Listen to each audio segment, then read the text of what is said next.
sauveur en croix.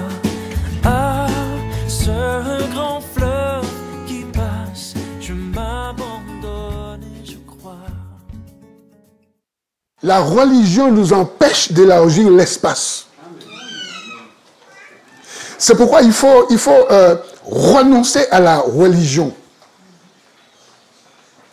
La religion, c'est comme quelque chose d'habituel. Bon, on a l'habitude de faire comme ça. On a les marques, on a, voilà. C'est ça. D'accord? C'est à 10h telle chose, à 11h telle chose. Tu vois, ça c'est la religion. Et à chaque fois que tu arrives, tu as l'impression que c'est du déjà vu. Avec le Saint-Esprit, tu ne sais jamais ce qui va se passer. Mais avec la religion, on sait. Vous en parlez avec moi, hein? Non, mais c'est vrai. Avec la religion, on sait. Parce qu'à 10h, c'est ça. À moins 5, c'est ça. À 11h, c'est ça. À midi, c'est fini. Alors que le Saint-Esprit continue, mais comme la religion, c'est midi, alors on a fermé. Mais le Saint-Esprit parle toujours. Regarde ton voisin, dis-lui, sors dans la religion.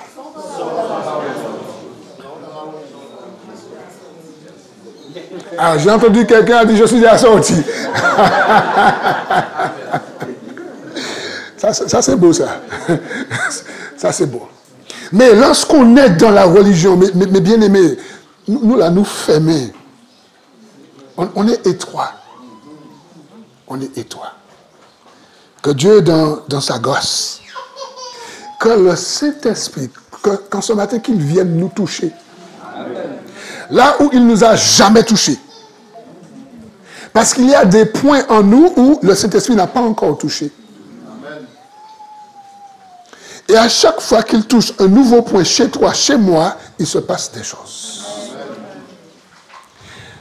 Est-ce que chez toi, tu vois chez toi dans ta demeure, est-ce que tu as déjà été dans tous les coins et les recoins de chez toi?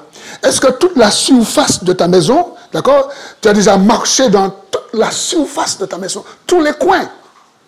Est-ce qu'il y a un coin que tes pieds n'ont pas encore foulé chez toi? Le Saint-Esprit, quand il travaille, il touche un point chez nous qui n'a jamais été touché. Parce qu'il veut que nous le découvrons. Parce que des fois, on croit le connaître, mais on ne le connaît pas. Est-ce qu'on est là? Amen. Merci Seigneur. Comment fortifier les reins de mon couple pour qu'ils fassent face aux intempéries de la vie? Est-ce que pendant ces 3 jours, est-ce qu'il y a quelque chose qui a visité le couple? Est-ce qu'il y a une incompréhension? Est-ce qu'il y a quelque chose qui s'est passé et on a eu, c'était une occasion pour régler, et comment avons-nous réagi? Pendant le séminaire, pendant cet espace que Dieu nous a donné, parce qu'il y a aussi des incompréhensions pendant les 3 jours, hein, des choses qui sont là, on ne comprend pas.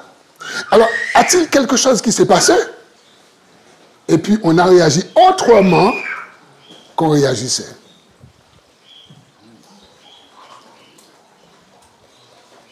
Alors, quel silence.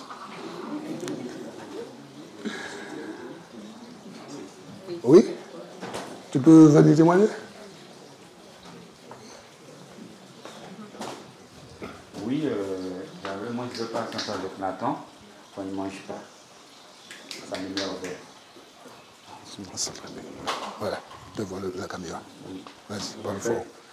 J'étais pas assez patient avec Nathan quand il mange. Parce que dans ma tête, il y a des enfants qui ont de faim. Il a tout ce qu'il nous faut. C'est vraiment difficile de le faire manger. Donc, c'était difficile de le faire manger. Il mange quand il veut. Des fois, il n'a rien mangé, ça m'énerve. Sa maman se bat avec lui pour mange. Quand je le prends, je suis un peu plus dur. Parce que c'est normal. Donc, je le tiens, mais des fois, je n'ai pas la bonne méthode. Donc, je remarque avec sagesse, quand sa maman me dit « laisse, je vais faire », elle le prend, elle le laisse faire ses affaires, et il revient, il traîne, elle le tient, il prend la cuillère. Mais moi, reste au piquet, et là, franchement, des fois on a la mauvaise méthode, mais c'est pour ça que vraiment ce séminaire m'a vraiment donné cette lumière de quand je sais que j'ai pas assez de patience, je laisse sa maman faire. Parce qu'elle a une méthode que Nathan va se promener, ça ne l'énerve pas. Et puis quand il revient, il marche, il joue, elle met la cuillère dans sa bouche, il ouvre sa bouche. Et ça m'a vraiment touché, franchement.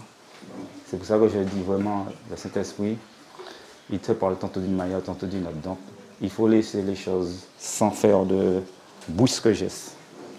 C'est tout ce que j'avais à dire. J'ai grandi de ce côté-là. Et il y a d'autres choses, mais je voulais appuyer sur ça. Parce que l'enfant, il demande de l'amour. Et l'enfant ressent quand tu es... Et tu vois, parce qu'il ne peut pas te le dire, papa, tu es trop dur avec moi. Mais quand il grandit, peut-être qu'il va te regarder d'une façon parce que l'enfant, il a une bonne mémoire. Donc, j'ai ça à changer chez moi. Merci Seigneur.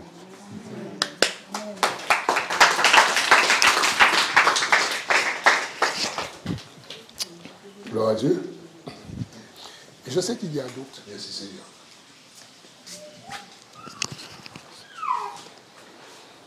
Eh bien, pour ma part, c'est l'exemple de l'escabeau. La couleur rouge, la couleur bleue. Si tu veux, prends, mais dès qu'il y aura un petit souci, rassure-toi, je vais te le rappeler. Donc, elle n'était pas là quand on a eu l'exemple. C'est vrai, je n'ai pas pensé à te parler de ça, mais c'est ce qui me caractérise beaucoup. Cet exemple-là me caractérise beaucoup, beaucoup. J'ai tendance à vouloir toujours montrer la logique des choses à ma femme, lui dire, mais tu vois ça là aujourd'hui, mais regarde plus loin. Si tu fais ça comme ça, si tu mets ça là, regarde les conséquences qu'il y a derrière. Ça, tu ne réfléchis pas à ça. Alors, quand je vois qu'elle insiste, j'ai tendance à, ok, d'accord, mais au tournant, c'est moi qui te reprends.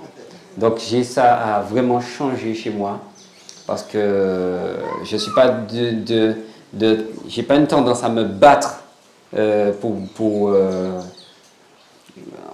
faire une guerre d'opinion, mais j'ai tendance à laisser, mais j'ai cette tendance-là derrière à attendre, ok, ouais. Donc du coup, c'est ça. Et il faut que j'arrête ça parce que ce n'est pas une bonne chose.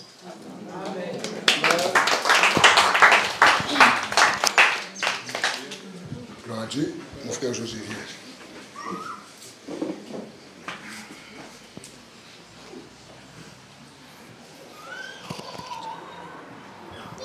Bonjour. Donc on finit par apprendre avec Dieu. Donc pour moi c'est ne rien attendre en retour, faire sans rien attendre. Quelque chose de très bête, hein. Hier, donc moi j'ai décidé, je suis quelqu'un qui est toujours sur mon portable vu que je bosse. Bon, pour ceux qui ne savent pas, je travaille dans le bâtiment, donc je reçois beaucoup d'emails et après j'ai une entreprise aussi ailleurs, donc je reçois aussi. Donc je suis toujours dans mon téléphone en train de regarder. Et moi, j'avais pris la décision au séminaire d'essayer de ne pas être trop dedans. Donc c'est vrai que quand ça vibrait, je regardais, mais je refermais pour ne pas aller lire ce qu'il y avait. Donc moi j'ai décidé que comme je le fais, donc madame aussi doit le faire. Et elle a répondu à un message hier après-midi, et je vous avoue que ça m'a vraiment énervé, parce que je me suis dit, mais moi je le fais, je fais l'effort pour notre couple, et comment ça, toi, tu ne peux pas attendre 5 minutes ou attendre le soir pour répondre à ton téléphone, alors que pour elle, c'était important ce qu'elle faisait, mais moi, je l'ai très mal pris, et déjà, j'avais demandé pardon pour ça, devant vous tous. Et donc voilà, le Seigneur m'a montré que quand tu fais quelque chose, fais-le pour moi, d'accord, avant de le faire, avant de demander, enfin, sans rien demander en retour. C'est déjà pour moi et pour me changer moi. Et que je sois aussi cette tête que Dieu demande et aussi cet exemple pour ma famille. Voilà.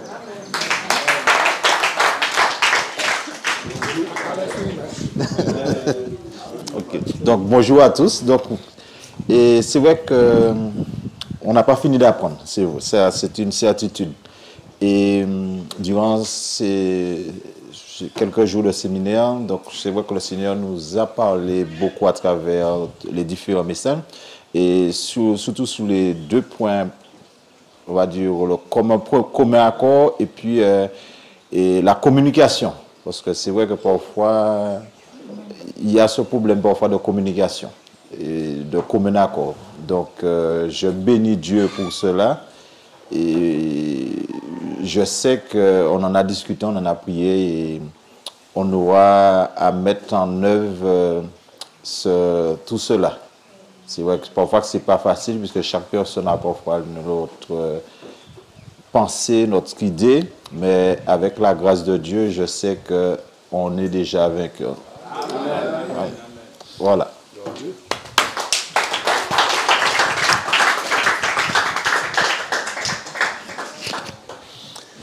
Est-ce qu'un monde peut dire migration? Le frère était juste avant, c'était qui avant? Ah ouais, Eric. Il a dit quelque chose que j'aimerais rebondir dessus. En parlant de sa femme, il a dit que sa femme est une perle rare. En fait, toutes les femmes sont des perles rares parce que l'homme est appelé à avoir qu'une seule femme. Amen. Et c'est pourquoi il le dit.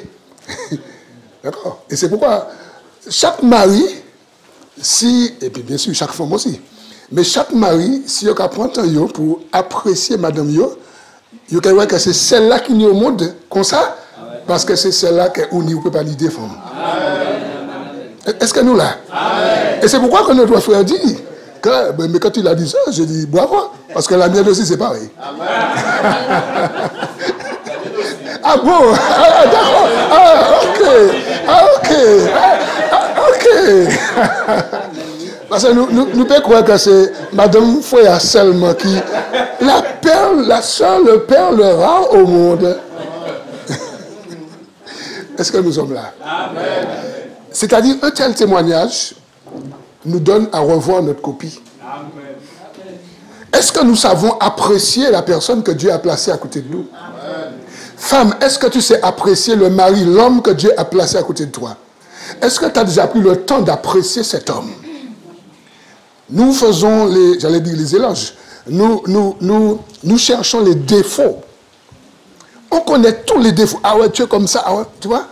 Prends ton temps pour chercher ses qualités. Et tu verras. Prends ton temps. Et si en sortant d'ici, on prenait cette résolution pour dire, bon, ok, à partir d'aujourd'hui, je vais chercher les qualités de mon épouse. Ce qu'elle fait bien. Les qualités de mon époux, ce qu'il fait bien. Parce que forcément, il n'est pas dur à 100% quand même. Elle n'est pas mauvaise à 100% quand même. Prêchez-nous, mais s'il te plaît. Quand même. C'est bien que nous avons pu marier. C'est parce qu'on a trouvé des qualités. Amen. Et même lorsqu'on se marie, on ne voit pas les défauts. Même si on les voit, mais on ferme les yeux. Quelqu'un a dit que l'amour rend aveugle, mais le mariage ouvre les yeux. Parce que c'est quand tu es marié que tu vois les défauts. Et pourtant, tu les avais vus avant. Ou tu as dit, mais tellement, quoi, bon, ça va aller. C'est ça. C'est ça. Au contraire, Adam Yassa, il a installé ses défauts. Et c'est pourquoi ce matin, Dieu m'a mis à cœur une femme modèle. On va parler d'une femme ce matin. Et à travers cette femme, on va aussi dépeindre un homme. On va prendre les qualités de cette femme, d'accord? Et chaque homme ici, chaque mari ici, on va aussi prendre les qualités de cette femme pour notre qualité ou nos qualités. C'est très important. On va parler de l'histoire de Nabal et Abigail, mais on n'aura pas le temps de tout dire parce qu'il y a plein de choses à dire. Il y a plein de choses à dire. Mais on va parler un peu de cette femme.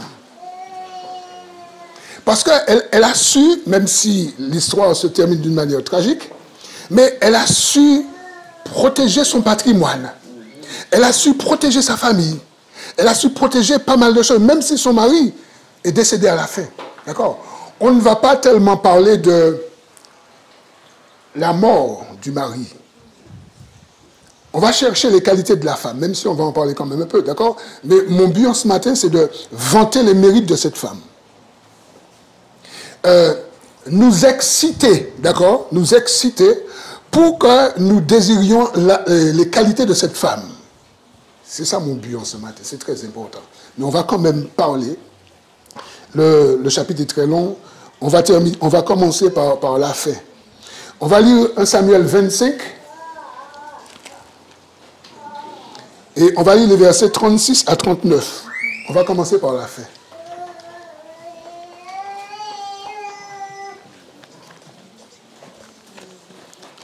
Samuel 25.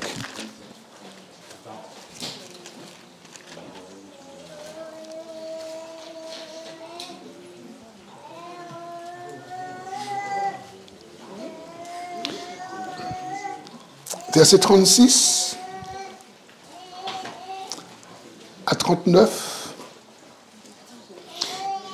Il est dit que Abigail arriva auprès de Nabal. Nabal, c'est son époux. Et voici, il faisait dans sa maison un festin comme un festin de roi. Il avait le cœur joyeux et il était complètement dans l'ivresse. Elle ne lui dit aucune chose, petite ou grande, jusqu'à la lumière du matin. Mais le matin, l'ivresse de Nabal s'étant dissipée, sa femme lui raconta ce qui s'était passé. Le cœur de Nabal reçut un coup mortel et devint comme une pierre.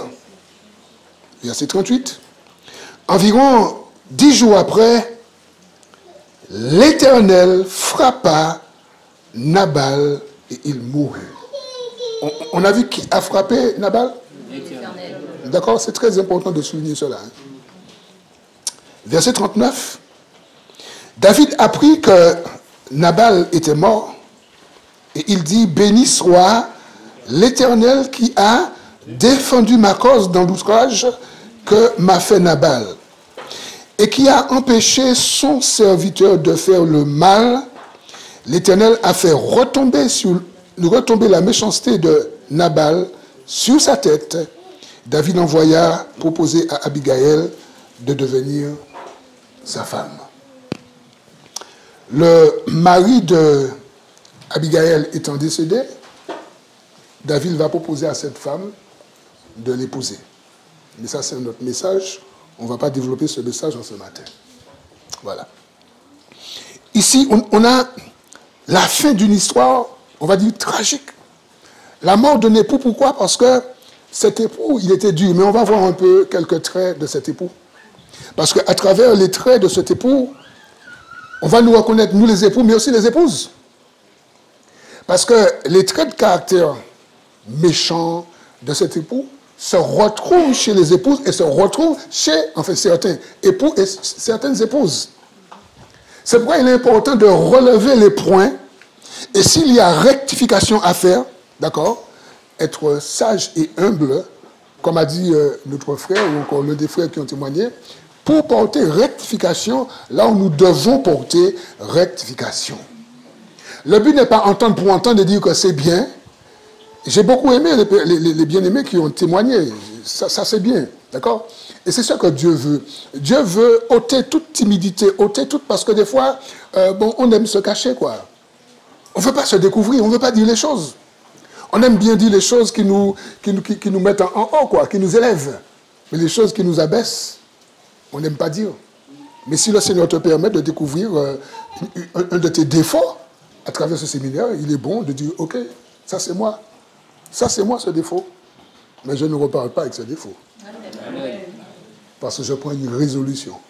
D'accord? Je mets quelque chose en place pour pallier à ce problème. En fait, c'est ça le but du séminaire, c'est ça. C'est pas faire pour faire une activité de l'association. Non, non. Si c'est ça, moi je préfère arrêter. Faire pour meubler, non. Notre but, ce n'est pas de meubler le temps, de meubler une association. c'est de répondre à des souffrances, de répondre. Il y a des choses qui sont là et il faut répondre. Et on répond par une activité, un thème. On invite un public. Ici, le public, c'est les couples. Ça aurait pu être les célibataires ou autres. Et c'est ça qui est important.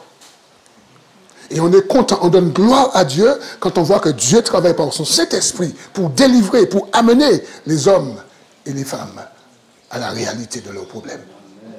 Et montrer aussi, la feuille de route, montrer aussi ce qu'il faut pour être délivré. Amen. Dans le passage que nous avons lu, on a vu, cette histoire parle de deux personnes, Nabal et Abigail. Cette histoire va dresser un tableau qui nous dépeint ces deux personnages. Et dans 1 Samuel 25, les versets 2 et 3, on nous parle de ces deux personnages. J'aimerais dire des petites choses ou des grandes choses sur ces deux personnages. Déjà, Nabal. Nabal, son nom veut dire fou, impie, méchant. Peut-être qu'il y a ici des Nabal ou des Nabaleux. D'accord? Des personnes qui, quelque part en elles, sont un peu folles. Des personnes qui sont un peu méchantes sur les bords. Un peu insensées. Nabal, c'est son nom. Fou, impie, méchant. Nabal, c'est un homme riche. Mais c'est aussi un homme avare, ingrat, sans aucune reconnaissance. Tout ça, c'est Nabal. Et dans nos couples, dans nos familles, nous trouvons des Nabal ou des Nabaleux.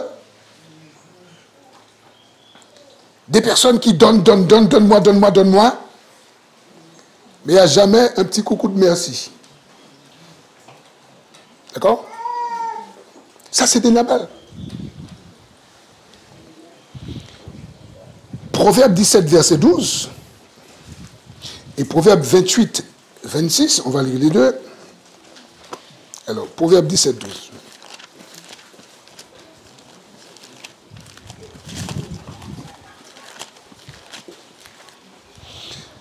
Proverbe 17, 12, il nous est dit, rencontre une ours privée de ses petits, plutôt qu'un insensé pendant sa folie.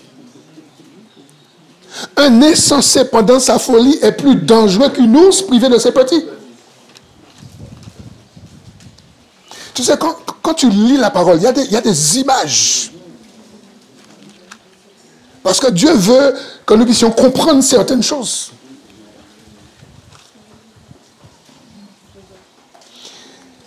Proverbe 28, 26.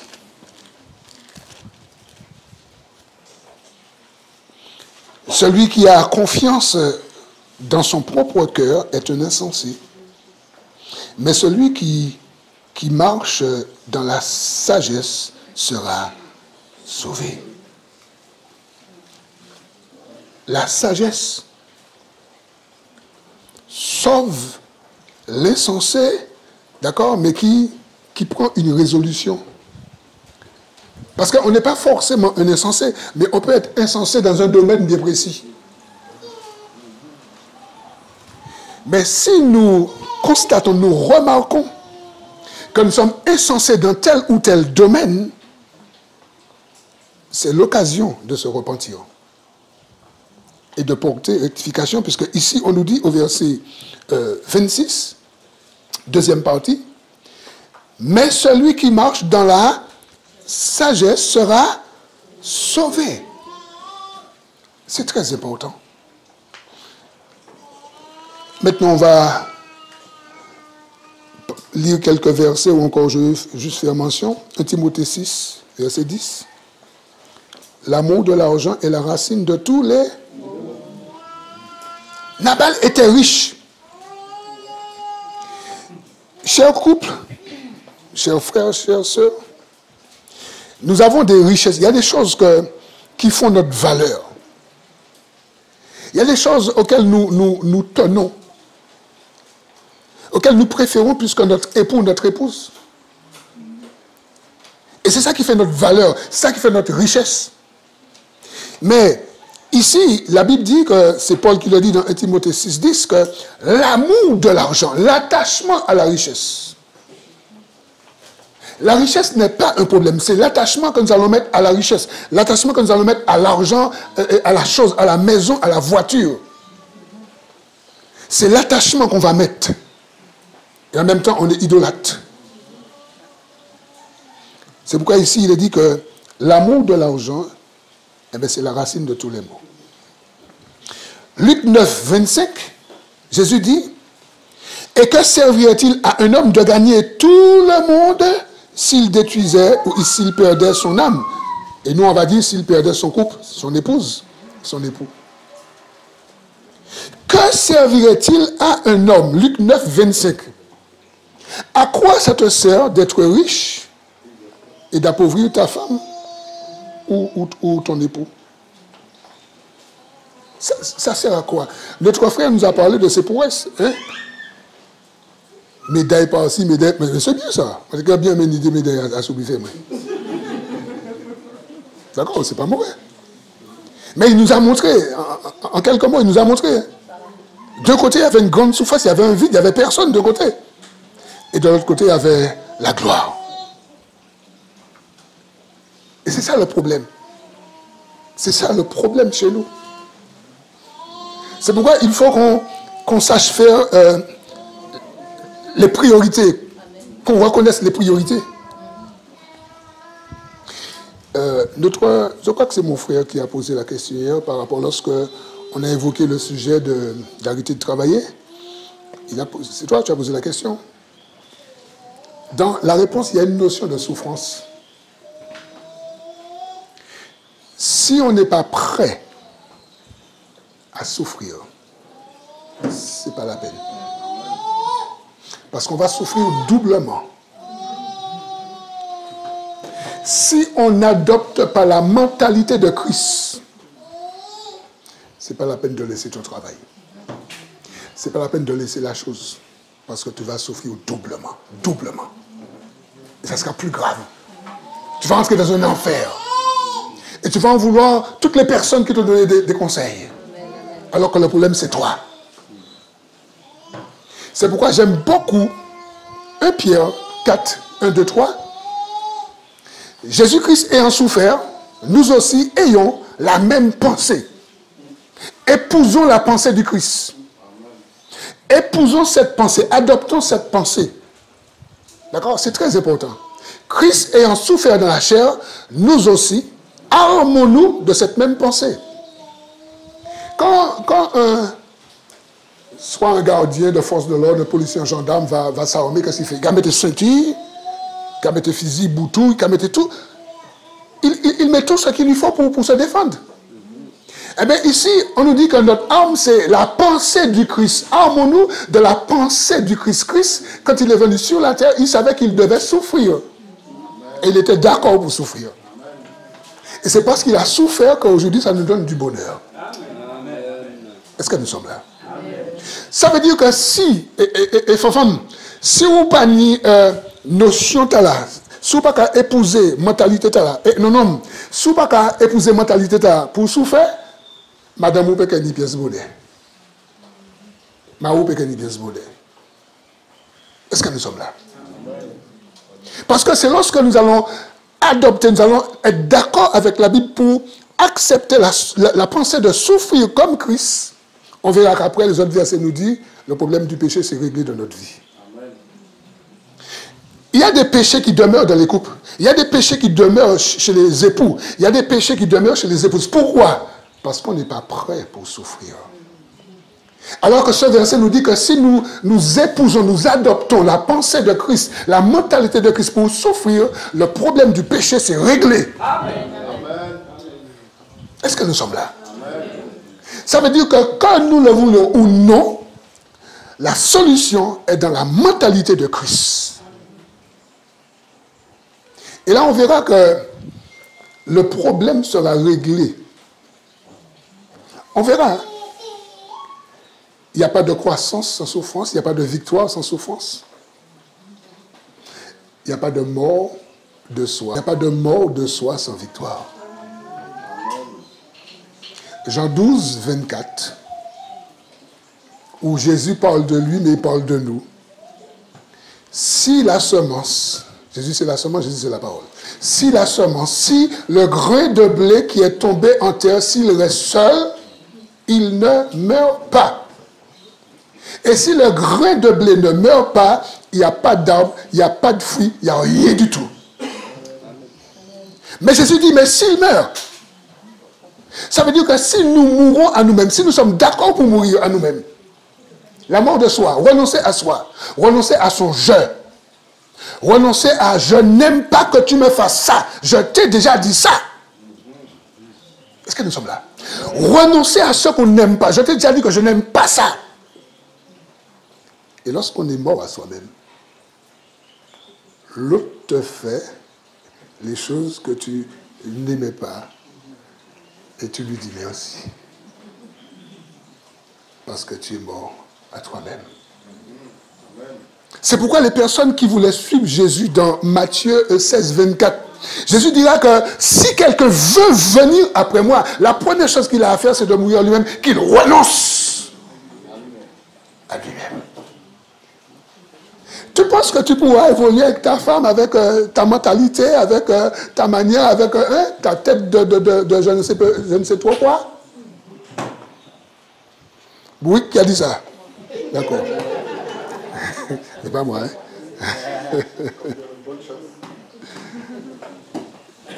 Est-ce que nous sommes là?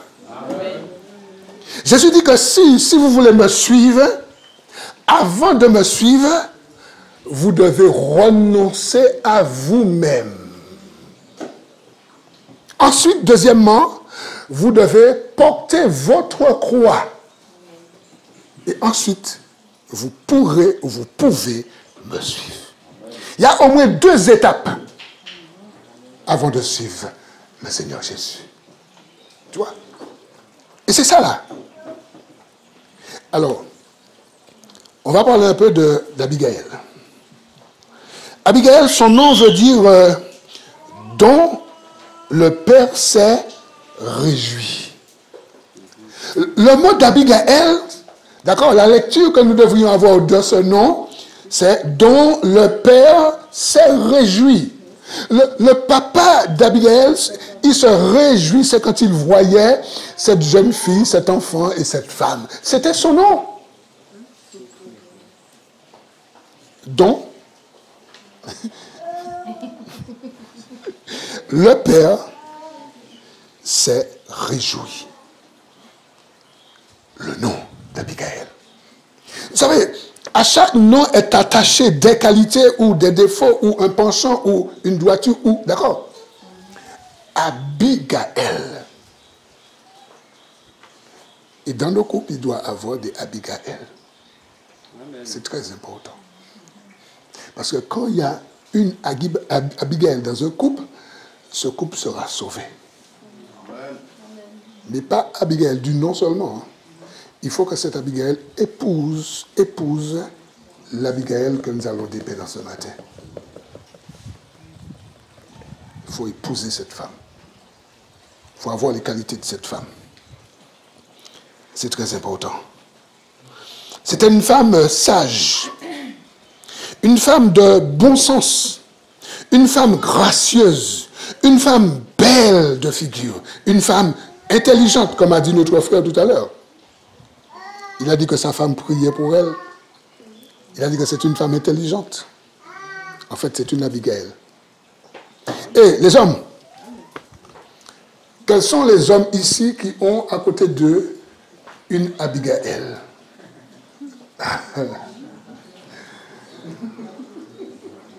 Ne vous sentez pas contraint. Ne vous sentez pas contraint. Si vous n'avez pas encore vu une Abigail, quelqu'un dit ça va venir. Ça va venir. Il prend naissance. Après le séminaire, Abigail, tu as pris naissance. Madou, oui.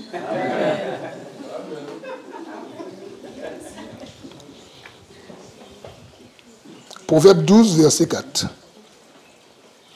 Une femme vertueuse est la couronne de son mari. Mais celle qui fait honte, elle a carie des os. Pou. Il n'est pas mauvais seulement.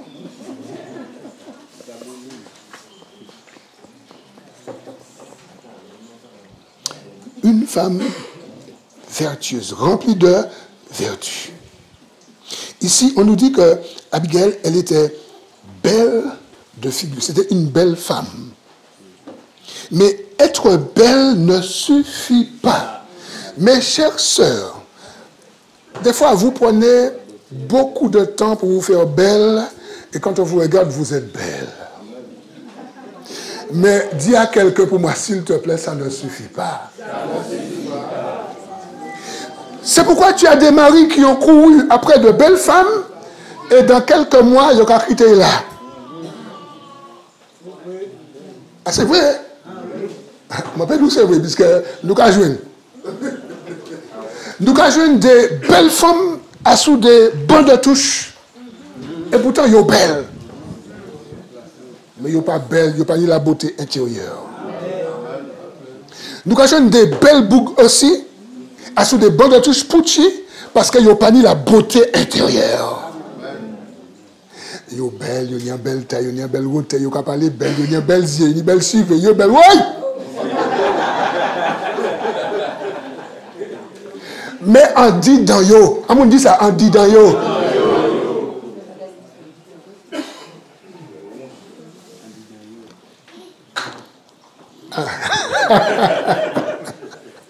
Comment on va dire ça? Ah d'accord.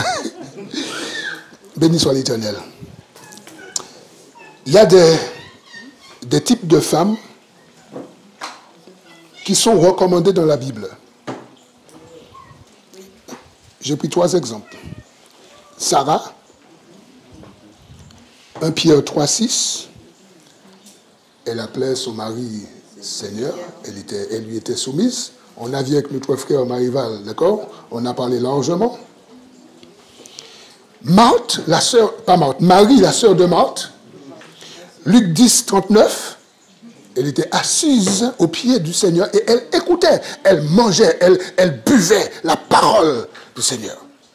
Elle avait compris les choses les plus importantes. Et puis j'ai noté aussi dans Juge 4.4, Déborah, une prophétesse. Une prophétesse qui était entreprenante. Une prophétesse qui avait compris qu'il fallait que quelqu'un se lève. Parce que les hommes avaient abandonné leur poste. Eh bien, il y avait une personne, Déborah, qui était entreprenante. Elle était là. Il y a d'autres types de femmes, mais je vais rester à ces 3 types de femmes. Des types de femmes qui sont recommandées pour que les familles, les couples soient gagnés, l'Église, le pays. Quand tu as une femme intelligente, quand tu as une femme... Amen, dit Alléluia. Alléluia. Alors, un homme, une femme insensé, un homme, une femme qui ne se repent pas, un homme, une femme qui ne comprend pas sa condition, eh bien c'est un homme ou une femme, un mari ou une épouse qui va conduire son foyer au suicide, droit à la mort. Nous avons des couples qui sont en train de s'asphyxier, qui sont en train de s'éteindre. Parce que des fois, les deux sont des types Nabal, pardon. Les deux. Et quand tu trouves un couple où les deux sont des types de Abigail, quelqu'un dit ça, c'est mieux. Quelqu'un dit, je veux que ça soit mon couple. Quelqu'un dit ça. Ah ouais. Ah, c'est mon couple. Et voilà. C'est encore mieux. Si c'est déjà ton couple, c'est encore mieux. 1 Corinthiens 15 et 3, 1 Corinthiens 13, 5, pardon. Une recommandation, exhortation. Examinez-vous vous-même. Que chaque épouse s'examine. Parce que des fois, nous aimons pointer du doigt mon mari, du doigt ma femme. Lorsque nous recevons des couples, alors quand on reçoit un couple en difficulté, en conflit, comment on procède? On voit le monsieur avant, la femme avant, hein, quelles sont les disponibilités, mais on voit chaque personne à part avant. autant de fois que c'est nécessaire, et à un certain moment, on verra les deux personnes ensemble. Mais lorsqu'on voit la femme ou le mari, et quand la femme ou la personne qu'on voit veut nous parler de l'autre, on lui dit non, on parle aujourd'hui de toi.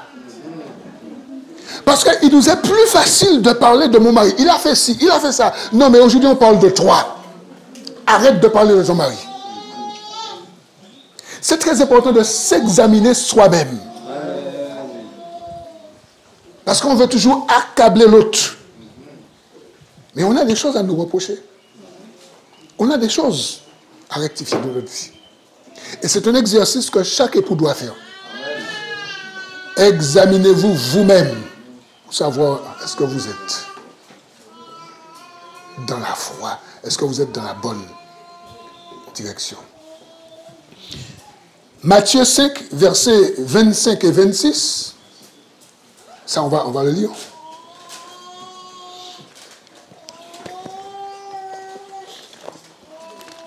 Matthieu 5, 25, 26.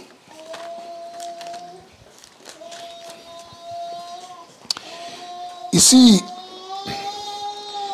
Jésus dira, bon, je vais lire à partir du verset 23.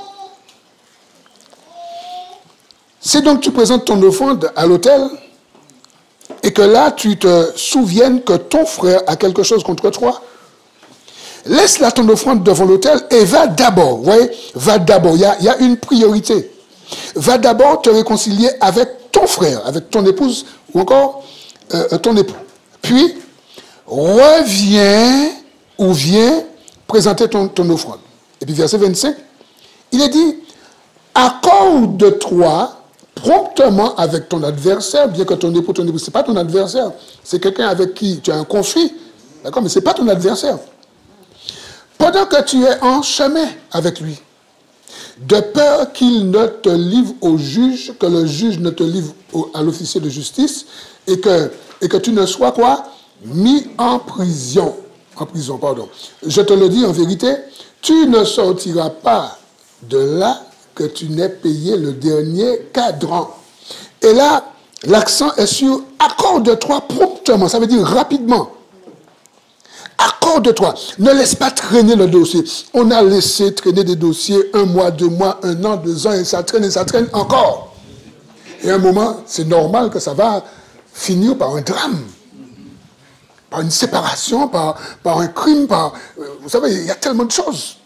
Mais ici, Jésus dit que accorde-toi, d'accord, promptement avec ton adversaire pendant que tu es en chemin avec lui. Pendant que, des fois, on est capable de faire chambre à part, on est capable de faire semblant, on est capable de venir à l'église, on est capable de chanter, on est capable d'être dans un service de l'église, on est capable d'offrir une offrande à l'église et qu'on n'est pas, qu'on ne s'est pas accordé avec son époux ou son épouse. Jésus dit promptement accorde-toi. C'est très important, mes bien-aimés. Il y a des ordres de priorité, il y a des choses qui sont prioritaires et il faut s'occuper de ces choses.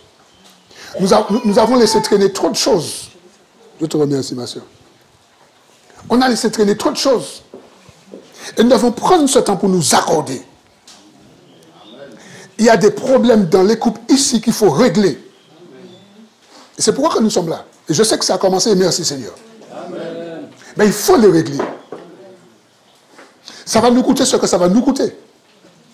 Mais le Seigneur va bénir. C'est très important. Amen. On va continuer. Le problème de ce couple, c'était la dureté de Nabal. Et peut-être qu'il y a des couples ici ou ailleurs, et leur problème, c'est le caractère de l'un des époux. Un caractère qui ne change pas, qui ne veut pas changer. Et quand tu as affaire avec quelqu'un qui ne veut pas entendre, on dit qu'il n'y a pas plus sourd que quelqu'un qui ne veut pas entendre. Il a décidé de ne pas entendre. Tu peux lui parler si tu veux, il a décidé de ne pas entendre. Et ça, c'est un problème. Les versets 4 à 8 de 1 Samuel 25, Là, Nabal a l'occasion de se racheter. Nabal a l'occasion de saisir une occasion pour laisser Dieu travailler son cœur. Parce que dans cette histoire, David avait envoyé ces gens dire à Nabal, comme c'est la période où tu tentes tes brebis, il avait dit de s'adresser aux tondeurs et de leur dire que j'ai travaillé un certain temps avec vous et voilà, là nous sommes fatigués, donne-nous quelques brebis, donne-nous quelques morceaux de viande dans tes moutons, dans tes brebis, pour que nous puissions vraiment nous restaurer. Et Nabal avait été très dur. Et là, nous trouvons que Nabal avait l'occasion ici, on a dit 1 Samuel 25, verset 4 à 8, il avait l'occasion. Alors, des fois, mes bien-aimés, nous avons l'occasion de nous racheter. Le Seigneur nous donne des occasions dans nos couples, dans nos familles, pour nous racheter, pour que nous puissions manifester la bonté, l'amour. Mais nous rêvons tellement que nous parlons saisis. Et c'est ça, Nabal avait une occasion ici. On va lire un peu. Verset 8. Alors, merci beaucoup, verset 4. 4 à 8. Très bien. Verset 4. David apprit au désert que Nabal tondait ses brebis. Il envoya vers lui 10 jeunes gens auxquels il dit, montez à Carmel et allez auprès de Nabal, vous le saluerez en mon nom, et vous lui parlerez ainsi, pour la vie, sois en paix, et que la paix soit avec toi, ta famille et tout ce qui t'appartient.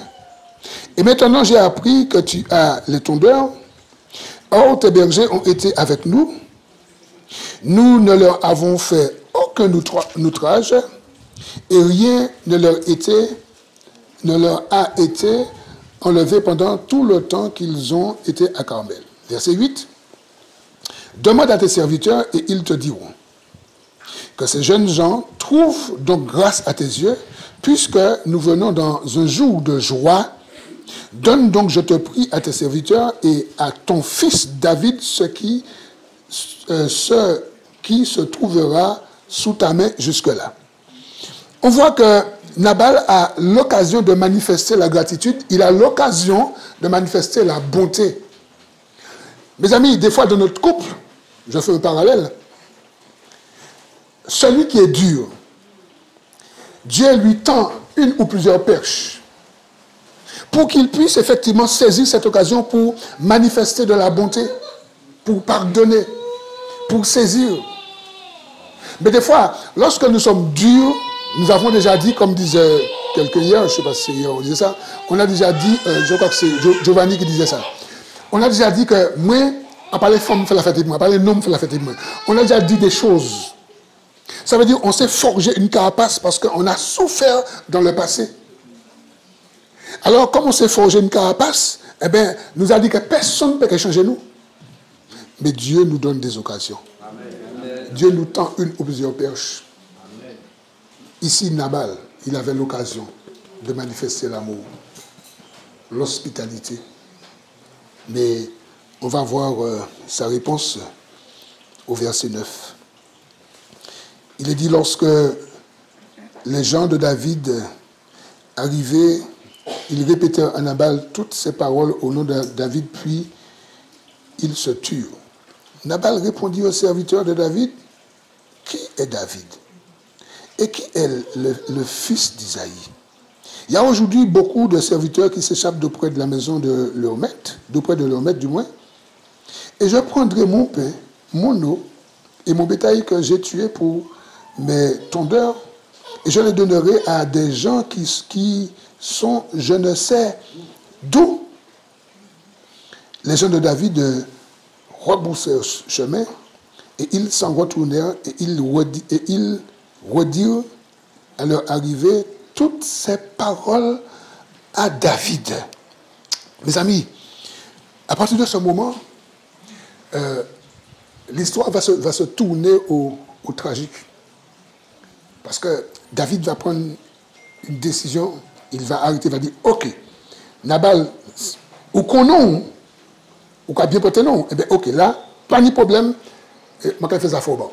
D'accord?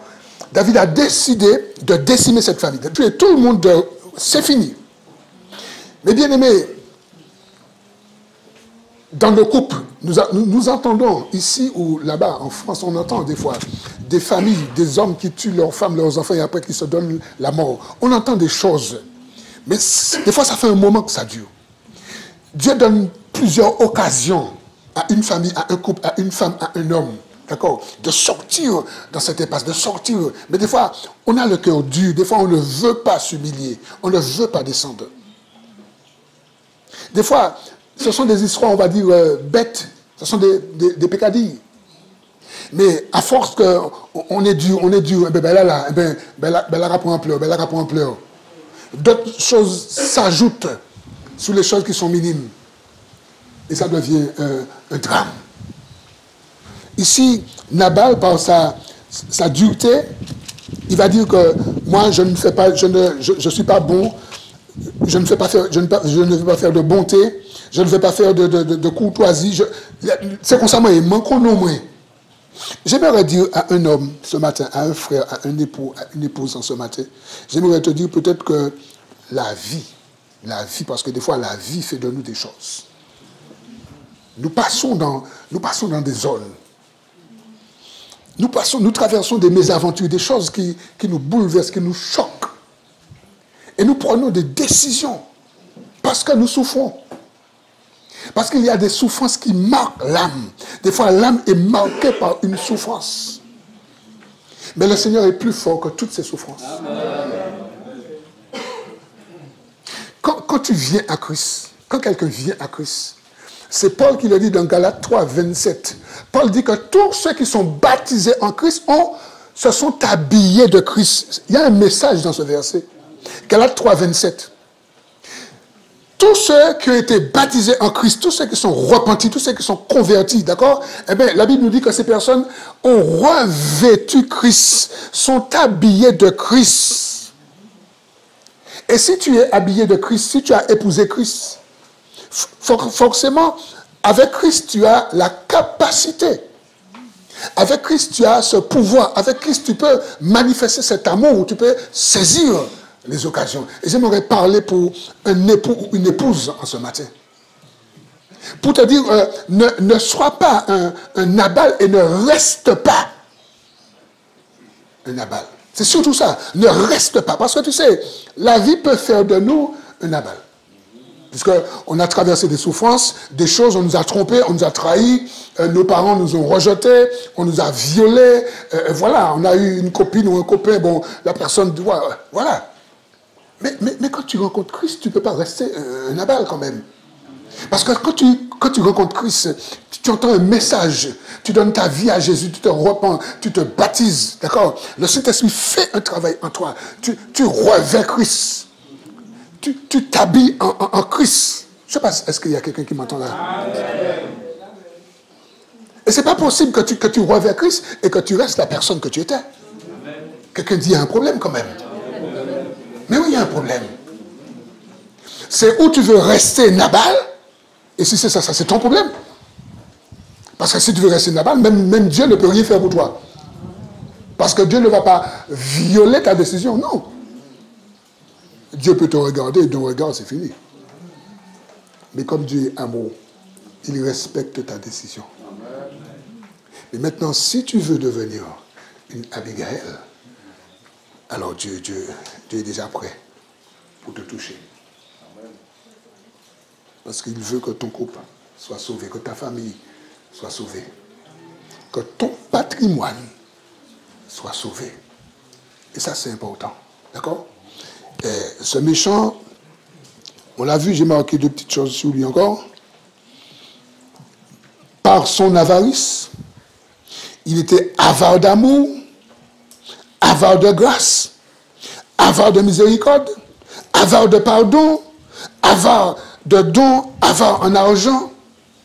Et j'ai noté que la repentance de Nabal et la repentance de certaines personnes qui sont des types de Nabal, la repentance de Nabal a été motivée par la peur, motivée par le gain, motivée par des intérêts ou des avantages. Il y a des gens qui viennent au Seigneur parce qu'il y a quelque chose qui les motive. D'accord? Mais leur cœur ne change pas. il reste quand même des Nabal. D'accord? Il reste quand même des Nabal. C'est pourquoi il y a une opération de conversion qui doit se faire dans les couples qui sont en train de tomber en lambeaux.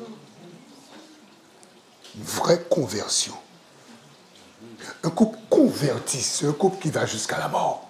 Je parle de la mort physique, vous comprenez? Ça veut dire un couple converti ne va pas au divorce. Un couple dont les deux époux là sont convertis. Quelle que soit l'intempérie, quel que soit le problème qu'on rencontre, quelle que soit l'incompréhension, quel que soit, c'est un couple converti. Est-ce que nous sommes là? Ça veut dire de temps en temps, il faut que nous vérifions notre conversion. Dans des domaines, parce qu'il y a dans des domaines où on n'a pas changé. Alors, on disait, bon, c'est les frères de là-bas, qui disaient que les Zoulous, quand ils se faisaient baptiser, parce que c'est un peuple sanguinaire, c'est un peuple qui aime le sang, et quand ils se battent, c'est jusqu'au sang, et ils n'ont pas peur de mourir. Et les Zoulous qui se repentaient, eh bien, quand on les baptisait, quand on les plongeait dans l'eau, mais ils laissaient la main où ils tenaient l'épée, le couteau, la main n'a pas descendre. Parce que le vrai Zoulou reste Zoulou. Alors, sa tête tout, mais la main qui tient l'épée, le couteau, la main ne descend pas au baptême. Oui. Mais lorsque ce Zoulou a vraiment rencontré Jésus, il est d'accord pour faire immerger tout son corps. Parce qu'il ne défend plus sa patrie. Il ne défend plus une tradition. Il ne défend plus une race. Il est vraiment entré dans le royaume de Dieu. Et lorsqu'on fait partie du royaume de Dieu, la conversion agit vraiment en nous. Et toutes les choses du passé restent du passé. C'est très important. Et c'est pourquoi on a besoin, chers couples, nous avons besoin d'être vraiment convertis, ne pas rester des Nabal. Ne pas rester des Nabal. J'ai noté que 2 Pierre 2, 19, il est dit que chacun est esclave de ce qui a triomphé de lui. Et la question que j'aimerais te poser, ma soeur, mon frère, qu'est-ce qui a triomphé de toi? De quoi es-tu esclave? De quoi ton couple est esclave? De quoi? Parce que Jésus veut t'apporter la délivrance. Mon frère, ma soeur, Jésus peut t'apporter la délivrance. Et je t'assure, le Seigneur m'a apporté la délivrance. Il y a des choses dont j'étais esclave, mais vraiment esclave. Et mon épouse, elle est présente. Ils m'ont dit devant, ils savent. Et quand j'ai donné ma vie à Jésus, le Seigneur m'a délivré, mes amis. Mes amis, Dieu m'a délivré, mais pas à peu près. Dieu m'a délivré. Et lorsque Dieu te délivre, tu sais qu'il t'a délivré. Amen. Parce que les choses là où tu tombais, tu ne tombes plus. Amen. Les choses qui t'attiraient ne t'attirent plus. Amen. C'est très important.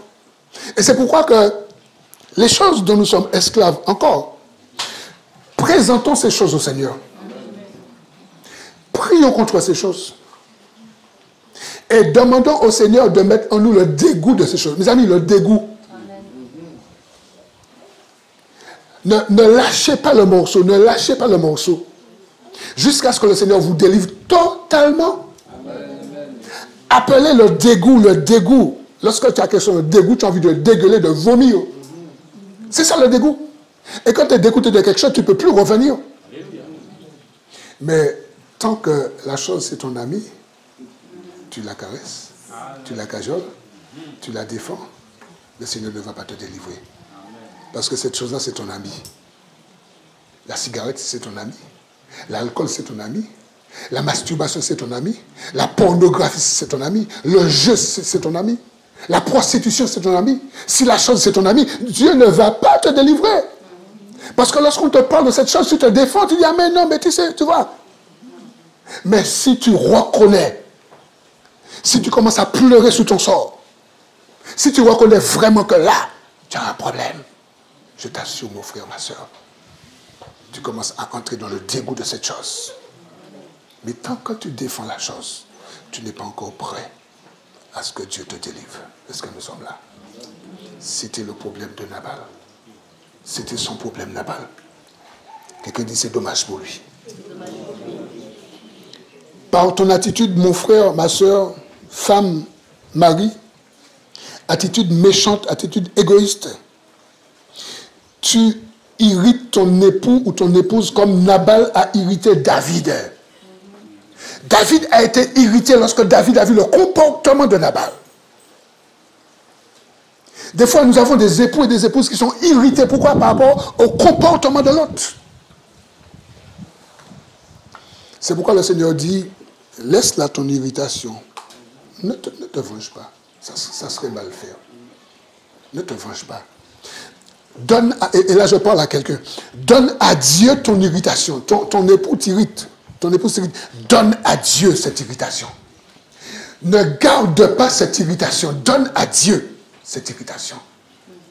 Parce que lorsque nous gardons l'irritation, nous nous vengeons nous-mêmes. D'accord? Nous réglons le problème nous-mêmes. Et nous ne saurons jamais régler le problème comme Dieu. Amen. C'est très important.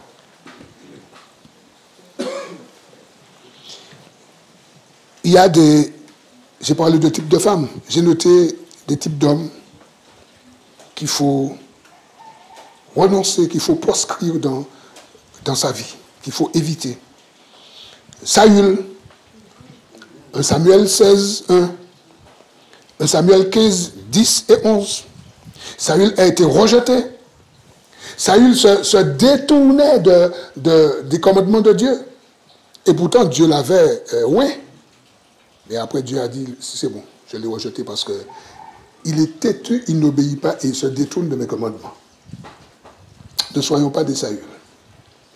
J'ai noté aussi Akan. Josué, chapitre 7, versets 10 et 11. Akan a transgressé la loi de l'Éternel. Akan a volé ce qui appartenait à Dieu.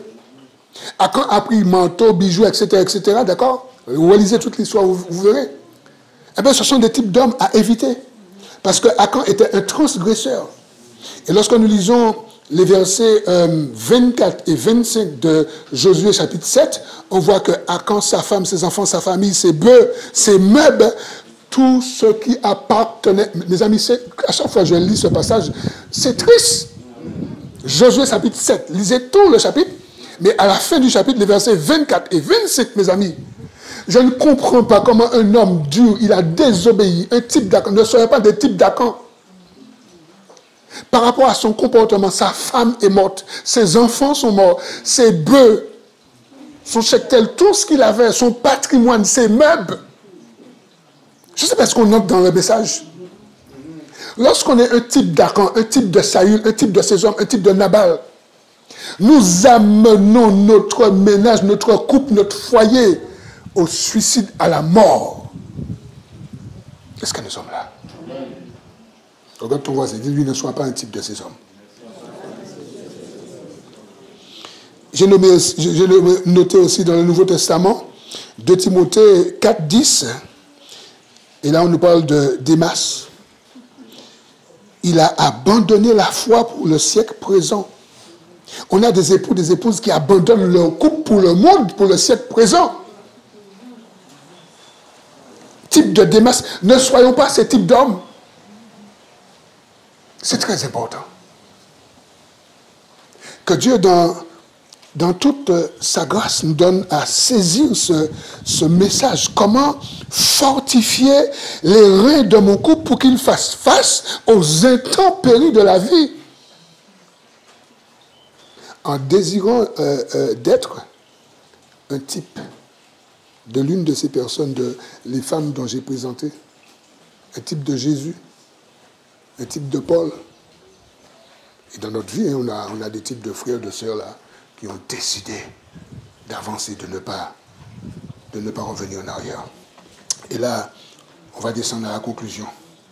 Pour régler les conflits et les crises qui surgissent dans les couples, il faut aborder les situations avec la sagesse et le caractère de Christ. Sagesse et caractère de Christ. Abigail était une femme de ce type. Abigail était une femme sage. Abigail était une femme sensible. Abigail était une femme qui avait compris. D'accord? Que Dieu l'avait choisie, qu'elle était une épouse, mais pas une épouse pour faire de la concurrence à son époux. Pas une épouse pour faire comme son époux, mais une épouse qui reste dans sa place d'épouse, étant l'aide de son époux. C'est très important. Chaque mari, chaque femme devrait agir comme Abigail pour arrêter le compte à rebours qui vise la mort du couple. Parce que le diable a contre nous, et contre nous, le diable a des projets contre nous, qu'on le veuille ou non. Le diable n'aime pas les couples, premièrement, et surtout les couples chrétiens. D'accord? Bon, les couples en général rappellent au diable le mariage que Dieu a institué. Mais les couples chrétiens, comme ils manifestent l'amour, comme ils sont convertis, repentis, baptisés, le diable n'aime pas les couples chrétiens, mes amis. Et gare aux couples chrétiens ou gare aux époux, femmes ou hommes chrétiens, qui a une porte ouverte, le diable ne te dira pas non, merci beaucoup. Il va saisir l'occasion. Les versets 14 à 17, on va faire un rapport à Abigail. L'un des serviteurs de Nabal va faire un rapport à Abigail. Et j'ai noté quelques points de démarche d'Abigail. La première chose qu'elle va faire, elle va reconnaître que son couple est en danger. Mais bien aimés, mes soeurs, mes frères, la première chose à faire, Abigail, elle a compris que son couple était en danger. Son patrimoine était en danger. Sa famille était en danger. Lorsqu'elle a entendu le rapport, là, comment son mari a réagi, elle a dit, oh, papa, bella chose là. Quelqu'un dit reconnaître. C'est l'une des premières choses. Voilà. Reconnaître que ton alliance est en danger. Et quand je parle d'alliance, je ne parle pas de ce bijou-là. Hein. Ok. Je parle, l'alliance, c'est les vœux. Oui, je prends Jocelyne pour la vie jusqu'à ce que la mort nous sépare. Et elle a dit, oui, je veux Jude pour la vie jusqu'à ce que la mort nous sépare. Ça, c'est l'alliance. On a prononcé des paroles. Jésus a dit que ton oui soit oui, que ton non soit non. Ce que tu ajoutes vient du diable. Et on dit oui, et puis après on dit bon, tu sais, j'avais dit oui, mais tu sais, machin, ouais, c'était pas elle, c'était pas lui, machin, on dit plein de choses, hein, ok? Mais n'empêche, devant l'autorité, on a dit oui. Devant le prêtre, on a dit oui. Devant le maire, on a dit oui. Devant le pasteur, on a dit oui. Et devant la femme, on a dit oui. Devant l'homme, on a dit oui. Et Jésus dit que ton oui soit oui, que ton non soit non, ce que tu ajoutes vient du diable. C'est pourquoi c'est très important. Lorsque on est devant l'autorité et qu'on dise oui, on a mis sa belle robe, son beau costume. On a préparé un beau festin. Mais tout ça, c'est secondaire. Hein? Le plus important, c'est le oui que tu vas dire. Quelqu'un dit attention. Attention. Une autre personne dit attention. À ton oui. Et à ton non. Est-ce que nous sommes là, mes amis? Amen. Parce que tout ce jour-là, quand tu dis oui, moi, quand je dis oui à Jocelyne, j'ai dit non aux autres femmes. Bon, bref. Oui. Et je vous assure, juste avant que je lui dise oui, enfin, quelques temps avant quand même, j'aimais les filles. Bon, d'accord, on ne va pas rentrer dans ça c'est du vieux, c'est passé. Mais quand j'ai dit oui, c'était fini jusqu'à aujourd'hui, jusqu'à la mort. Amen. Mes amis, c'est ce qui est important. Lorsqu'on dit oui, là, attention, hein. Parce que des fois, on dit oui, mais... Vous avez un mouton? Oui, mais... Il n'y a pas de mais. Même si tu es marié en mai,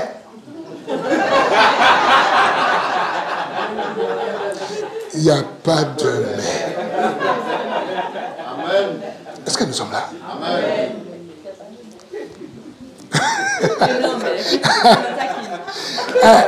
Tu es bien, mais moi aussi. Bon, on revient au message. Abigail, elle a reconnu que son couple était en danger, son foyer, son patrimoine était en danger. Elle a reconnu. Abigail, elle a réagi, mais dans la discrétion. Mes amis, dans la discrétion. Proverbe 10, 19, celui qui parle beaucoup ne manque pas de péché. Des fois, lorsque nous avons un problème, nous commençons à papoter, à bavarder, à prendre le téléphone et à dire à toute la population, tu sais que mon mari m'a trompé. Est-ce que nous sommes là? Abigail, on nous dit qu'elle a agi, mais dans une discrétion. Parce qu'elle a compris que le foyer était en danger. Lorsque nous relisons les versets, Abigail, elle a exercé de la bonté. Abigail, elle ne va pas exciter le feu. D'accord? Parce que des fois, quand il y a un problème, on aime ressasser, on aime, nous qu'à pitcher, madame, nous qu'à pitcher, Maria, nous qu'à pitcher. Des fois, malgré qu'à dormir, toute la nuit, nous, on zoreli, nous les tendons. Si ma camarade dit, moi,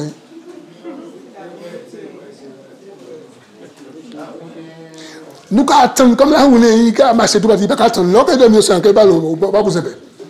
Et là, il couche là. Nous avons fait la pli parole tombe en l'air. Abigail, elle avait compris, Proverbe 27, 17, que le fer excite le fer. Elle avait compris, Proverbe 26, 20, que faute de bois, le feu s'éteint. Et comme elle avait compris ces choses, elle s'est tue et elle a agi. Les amis, Salomon a dit, il y a un temps pour parler, mais un temps pour se taire. Il y a un temps pour agir. Et là, on voit Abigail, elle entre en jeu, elle commence à travailler. Verset 23, on nous dit qu'elle agit avec rapidité. C'est très important. Parce que des fois, on a déjà perdu tellement de temps.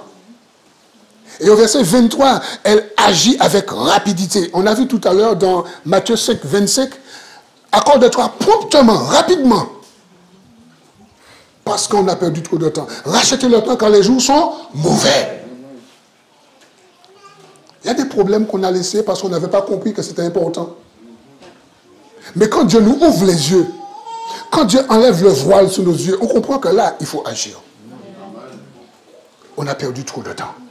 Il faut agir. Abigail, elle a agi. Verset 23. Les versets 24 et 25. Abigail va prier. Abigail a une vie de prière. Abigail va s'humilier. Et dans cette humilité, on trouve le contraire de l'orgueil. Elle n'est pas orgueilleuse, cette femme. Mes chères sœurs, mes chers frères, mes chers couples, chers époux, soyons des hommes et des femmes types d'Abigail, des hommes et des femmes de prière. Quand il y a un problème, nous tombons à genoux. Abigail va intercéder. Lorsqu'elle a compris que David a résolu de faire disparaître cette famille, elle a dit, ah non, il faut que j'ai un contact avec cet homme. Il faut que j'ai un contact avec cet homme. Il faut que j'arrête la fureur de cet homme. La violence, ce que cet homme a décidé, il faut que j'arrête. Chère femme, cher homme, cher couple, cher mari, cher époux, cher moi-même. C'est important pour nous. Alléluia. Je descends encore au verset 26. Abigail, elle adore Dieu et elle donne gloire à Dieu. Le verset 26, on va le lire.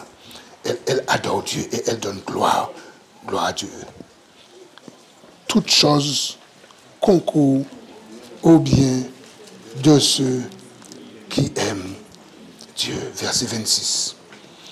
Elle dit, maintenant, mon Seigneur, aussi vrai que l'Éternel est vivant et que ton âme est vivante, c'est l'Éternel qui t'a empêché de répandre le sang et qui a retenu ta main, que tes ennemis, que ceux qui veulent du mal à mon Seigneur soient comme Nabal. Regarde, la femme, regarde. elle donne gloire à Dieu. Elle parle avec David, mais elle fait les éloges de Dieu. Elle glorifie Dieu. C'est très important. Elle sait que David aime Dieu.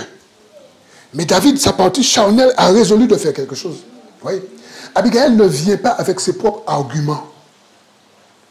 Elle vient avec des arguments divins. C'est très important, spirituel. Elle va mettre Dieu en avant. Elle va adorer Dieu. Elle va prier, mais elle va élever Dieu. C'est très important. Des fois, dans nos conflits, c'est nous, c'est nous, c'est nous, c'est nous, c'est nous. C'est très important, mes bien-aimés. De chercher la personne de Dieu, d'adorer la personne de Dieu dans nos conflits. Ça, c'était le verset 26. Verset 27. Abigail va faire ce qu'on appelle la réparation de la faute. Et ça, j'aime ça. Et je sais que beaucoup d'entre nous, peut-être, ne l'a pas encore fait dans certains domaines, mais il faut le faire. C'est trop facile, mes bien-aimés, chers couples, c'est trop facile. Lorsque on a un conflit, on a demandé pardon, c'est bien. Et puis la chose est comme ça. Il faut aller dans la réparation. J'en ai déjà parlé plusieurs fois. Ce qu'on appelle les 4 R du salut. La repentance, première R du salut. Le salut, c'est délivrer. Le salut, c'est être sauvé. Quelqu'un qui vient au Seigneur, il a demandé pardon, le Seigneur te sauve. Le premier R du salut, c'est la repentance. Mais des fois, nous restons à la repentance et on croit que c'est fini. Quelqu'un dit, c'est pas fini. Le deuxième R, c'est la réparation. Réparer ce que nous avons écrasé, réparer ce que nous avons brisé, réparer ce que nous avons déplacé. Ici, Abigail va faire la réparation. C'est très important. Des fois, on a injurié notre époux, on a injurié notre épouse, on a dit des choses. Et puis le soir, on arrive, on veut du gâteau. Tu penses que tu peux manger du gâteau comme ça?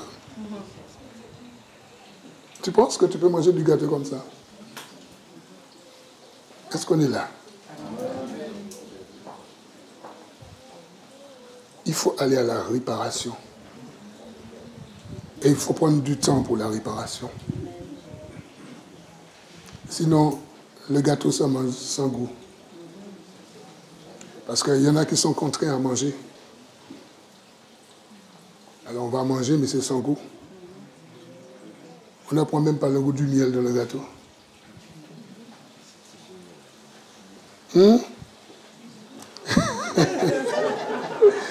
Les frères disaient surtout le miel qui est bon.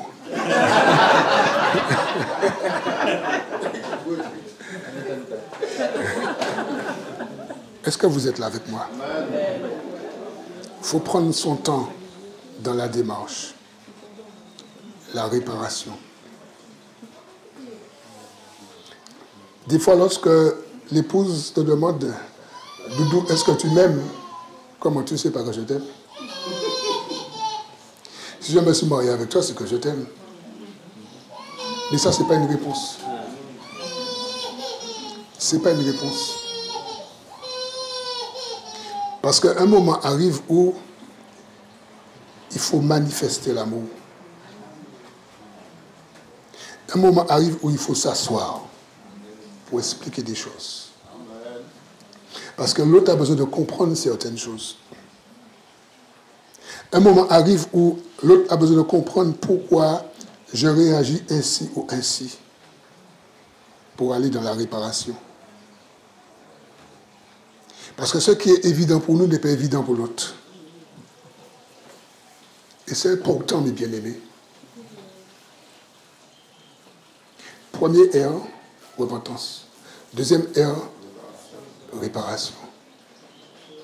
Les personnes que tu as connues, que tu as trompées, tu as donné des enfants. Pendant ta course folle, tu as fait des avortements. Tu as fait des choses. Lorsque tu viens au Seigneur, tu constates les dégâts que tu as faits. Et tu es aujourd'hui un chrétien, un homme sauvé, une femme sauvée. La réparation, c'est de dire à l'autre, tu sais, pendant tant d'années, je t'ai trompé. Mais tu sais, aujourd'hui, avec les lunettes de Dieu, je me rends compte de tous les dégâts que j'ai fait dans ta vie. Je te demande pardon. Il faut aller dans la réparation, mes amis. Parce que Lot, il est blessé. Toi, aujourd'hui, tu es au Seigneur, tu es sauvé, tu dis Alléluia, gloire à Dieu. Mais Lot est en train de pleurer. Parce que nous savons que lorsque nous parlons d'amour, de sentiments, il y a des choses qui ne s'effacent pas comme ça. Et ça, c'est le deuxième R du salut. Alors, bien sûr, on ne fait pas ça comme ça. On ne fait pas ça sur un coup de tête. Hein. On prie, on jeûne, d'accord. Mais il faut aller dans la réparation. Et lorsqu'on va dans la réparation, l'autre est délivré. L'autre est libéré. Parce que très souvent, l'autre ne s'attend pas à cette démarche. Je peux vous dire, dans chacune des réparations que j'ai été, je peux vous dire que Dieu s'est glorifié. Dieu s'est glorifié. Alors, ce n'était pas sans crainte. Hein, parce qu'on n'est jamais brave pour le faire. On n'est jamais à l'aise pour le faire. Hein, parce qu'on est des hommes. Mais on est des hommes de Dieu. On est des femmes de Dieu. Et c'est ce qui fait toute la différence. On n'est pas des hommes et des femmes tout court. On est des hommes et des femmes de Dieu. Des personnes qui ont été saisies par Dieu. Et par Jésus-Christ. Il faut aller dans la réparation. C'est très important, mes amis. Il y a des chaînes qui vont être brisées. Il y a des personnes qui seront libérées. Et nous-mêmes, nous serons aussi libérés en quelque part. En quelque part. Abigail, elle a réparé la faute de son mari et Nabal. Et elle a apporté des cadeaux. Elle a apporté des cadeaux. Elle a apporté des cadeaux. Vous voyez? Elle a dit non, je ne peux pas aller ainsi. Dans 1 Chronique 21-24, quand David devait construire le temple, là, quand il a acheté le terrain, l'autre voulait lui donner. Il a dit non, je ne veux rien gratuit qui ne me coûte. Non. Il y a un prix à payer. Il y a un prix à payer, mes amis. C'est très important. 1 Chronique, chapitre 21, verset 24. Il y a un prix à payer. La réparation. Le troisième R du salut, c'est là. Alors la restitution vient avant. La restitution. La restitution, c'est tout ce que nous avons volé. Ça, c'est aussi une réparation. Mais dans la notion de restitution, il y a des choses que nous avons volées. On a pris la virginité de certaines personnes. On a pris la réputation de certaines personnes. Il faut leur redonner. On a volé des choses. Il faut rembourser, mes amis, parce que nous sommes des chrétiens. Lorsque nous lisons Luc, le chapitre 19, Zachée, personne ne lui a fait la leçon, personne ne lui a prêché, mais le Saint-Esprit lui a dit, ce que tu as volé, il faut rembourser. Et on voit Zachée, à peine que Jésus entre dans sa maison et dans son cœur, Zachée fait la restitution. Troisième ère du salut. C'est bon de dire que je suis sauvé, c'est bon de dire que j'ai la vie éternelle, mais as-tu fait la restitution? Il y a des choses que tu ne peux pas restituer, c'est vrai. Il y en a beaucoup que tu peux restituer. Est-ce que nous sommes là? Des fois, nous avons chez nous des tableaux. On a des choses qu'on a eues par business. Il y a plein de choses qui sont des interdits chez nous sur nos murs, mais c'est là. Des choses qu'on avait volées ou quoi, dans un business, et puis c'est là. Quand le Saint-Esprit va commencer à faire du nettoyage, le Saint-Esprit va faire du nettoyage chez nous. Dieu va venir avec le karcher de sa parole. Il va commencer à karchériser notre cœur, notre âme et ensuite notre maison. Pour faire un nettoyage total. Comment fortifier les reins de mon couple pour qu'il fasse face aux intempéries de la vie? Comment? La réponse est là à travers Abigail. Là. La réponse est là. Verset 28. Abigail a réclamé le pardon de son époux. Elle a demandé pardon, mais elle s'est aussi identifiée au péché de son époux. Abigail, c'est un type de Christ. Elle a dit, non mon Seigneur, ne regarde pas Nabal. C'est un type de Christ, d'accord, s'identifie au péché de l'autre. Il n'accuse pas l'autre. C'est lui. Non.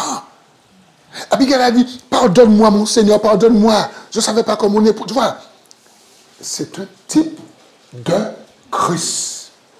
Lorsqu'on a un type de Christ, on n'accuse pas son mari comme ça, sa femme comme ça. C'est elle. Si nous avons conditions, c'est où? Abigail n'a pas fait ainsi. Est-ce que vous avez remarqué? Elle n'a pas fait ainsi. C'est pourquoi je vous dis là, je parle, mais après, relisez le passage. Prenez du temps, relisez. Et vous verrez, le Saint-Esprit va vous relever encore d'autres choses que je n'ai pas mentionnées.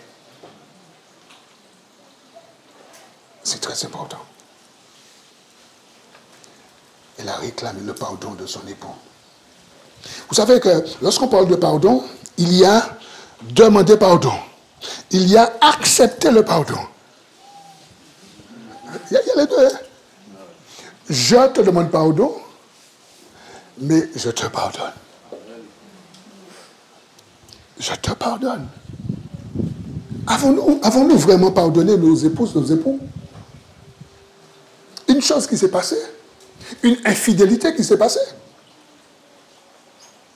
Est-ce que nous ne ressassons pas les choses tout le temps? Et pourtant, on lui avait demandé pardon et il nous avait pardonné et nous avions pardonné. Et pourquoi ressassons-nous les choses? Pourquoi? Parce que nous sommes encore blessés. Est-ce que nous avons laissé le Seigneur guérir la blessure? Est-ce que nous avons accepté que Dieu nous guérisse? Ou est-ce qu'on a dit à ça, on m'a péché pardonner? Oui. Même si oralement, verbalement, on a demandé pardon, mais est-ce que notre cœur a pardonné? Est-ce que les meurtrissures de Jésus sont descendues dans notre cœur? 1 Pierre chapitre 2, versets 23 à 24. Par ces meurtrissures, nous avons été guéris. Est-ce que les meurtrissures de Jésus sont descendues dans notre esprit, notre âme, notre cœur, notre membre, notre tripe? La racine même de notre histoire. Est-ce que nous avons accepté, parce qu'il y a aussi accepté. Ici, Abigail, verset 28, elle réclame le pardon de son époux. Matthieu 18, verset 21 à 22.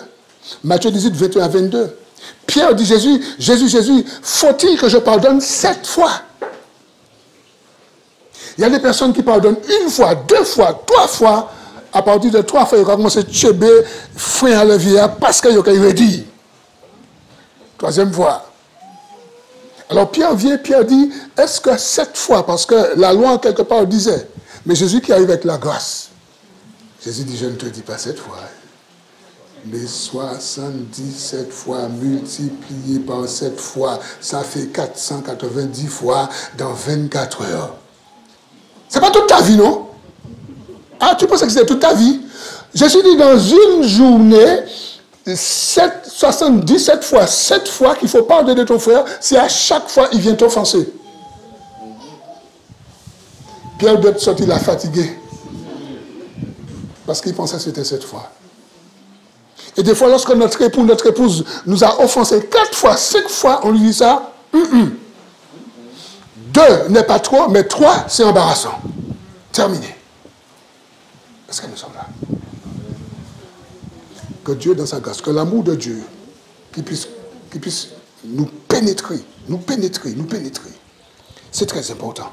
Et puis, mes bien-aimés, le passage se termine. Les hommes et les femmes, les maris et les époux qui sont des types d'Abigail sont des prophètes. Sont des prophètes. Vous savez, le mot prophète, c'est envoyé. Aujourd'hui, on donne un tas de connotations au mot, le prophète machin, l'apôtre machin. Le prophète, c'est celui que Dieu envoie et que Dieu dit telle chose. Dieu envoie quelqu'un et puis Dieu met une parole dans la bouche de la personne. Et on va regarder les versets 32 et 33, ce que David va dire. Regardez un peu. Versets 32 et 33. Enfin, je lis verset 32, c'est bien ça. David dit à Abigail, bénis qui t'a envoyé, oui, qui t'a envoyé aujourd'hui à ma rencontre. David a reconnu que c'est Dieu qui a envoyé cette femme. Mes chères sœurs, mes chers frères, lorsque Dieu nous envoie pour faire un travail, c'est Dieu qui nous envoie comme des apôtres, comme des prophètes. Ici, David dit que c'est Dieu qui t'a envoyé. Verset 33.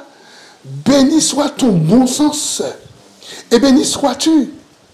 Toi qui m'as empêché en ce jour de répandre le sang et qui as retenu ma main. Oui. Voilà ce que Dieu attend de nous, époux, épouses. Sommes-nous prêts à nous laisser envoyer par Dieu vers notre époux, vers notre épouse? Sommes-nous prêts? Pour arrêter ce que le diable avait préconisé, ce que le diable avait organisé des choses contre nous, contre notre alliance. Mais est-ce que nous sommes prêts de manifester l'amour comme Abigail? Est-ce que nous sommes prêts? Est-ce que nous voulons vraiment? Mais bien aimés, il n'y a rien qui soit impossible. Même les choses qui nous paraissent les plus difficiles, mais ne sont pas impossibles. Tout c'est l'amour.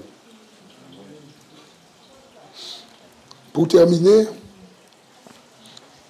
celui qui a compris qu'à la croix du Calvaire, que Dieu a manifesté de l'amour pour lui, et que Jésus a accepté de mourir par amour pour lui, mais par contre, il faut le comprendre. Cette personne, elle est prête pour aimer. Et c'est ce que Jésus avait dit à Simon, le lépreux. Lorsque Marie, la sœur de Marthe et de Lazare, lorsqu'elle est rentrée dans la maison de Simon, le lépreux, et lorsqu'elle a manifesté son amour en cassant son vase d'un parfum très cher, vase d'albâtre, ok? Et lorsque Simon a méprisé cette femme, et lorsque Jésus a dit, Simon, viens, j'ai quelque chose à te dire.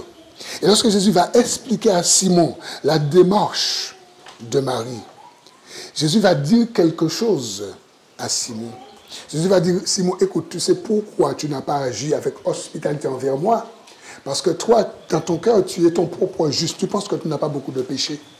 Alors, celui qu'on pardonne peu, aime peu. Amen. Jésus était en train de dire à Simon, comme tu es un gros orgueilleux, comme tu penses que tu n'as pas beaucoup de péchés, alors tu n'acceptes pas de moi beaucoup de pardon. Mais elle a reconnu qu'elle est une grande pécheresse. Et elle a reconnu que je l'ai beaucoup aimée. Et Jésus va dire, celui qu'on pardonne beaucoup aime beaucoup.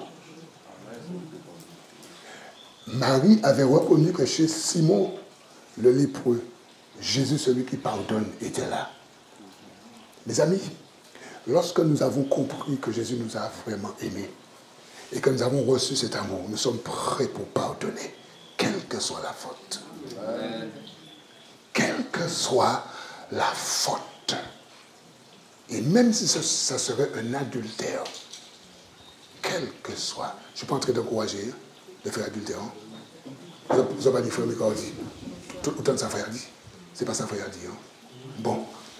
Quelle que soit la faute, lorsqu'on a compris qu'on a vraiment été aimé du roi des rois, nous sommes prêts pour pardonner quelle que soit la faute. Est-ce qu'on peut se lever?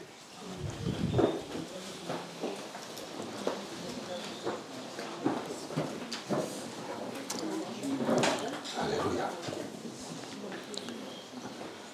Jesus. Oh Jésus. Que Dieu, dans son amour, que le Saint-Esprit de Dieu vivant, le Saint-Esprit nous a rassemblés dans la demeure de nos bien-aimés, la famille Prudent, que nous bénissons. Et nous bénissons ce couple. Amen. Nous bénissons cette résidence. Et nous savons que Dieu a encore des choses. Amen.